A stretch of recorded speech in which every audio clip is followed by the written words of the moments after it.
PNTL Hopisi concorda processa caso oknum pisik baku membro PNTL ida nem continua bawei.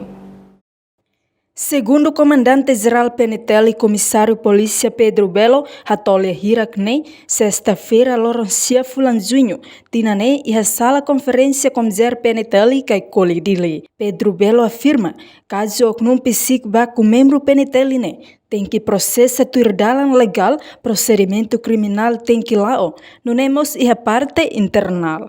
Tuir comissário Belo Russo a parte roto, la bele kahor instituição Estado, ho a halok nebe membro ne comete, Russo parte rua ne, PNTL hopisik tem que cooperar. La tuir na fatimia dalam nebe ma procedimento criminal continua lá, e mos orsida e a mos a parte osi pesiknya, mos nessa e a parte internal, mos sei hari mos testam parte disiplinarnya.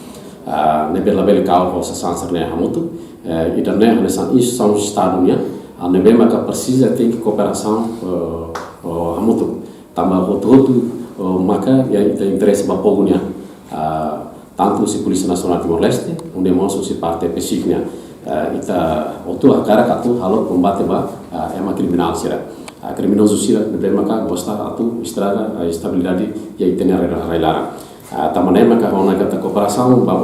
Comissário Pedro Belo Hatutang, parte Polícia Científica Investigação Criminal, PSIC, a cara combate criminoso siranebe gosta estraga estabilidade e harailarang. Também, qualquer caso crime nebe moço, entre PNTL e PSIC, parte ruane sempre contacto malo. No assuro malo, ato resolve rodia tuir lei vigor.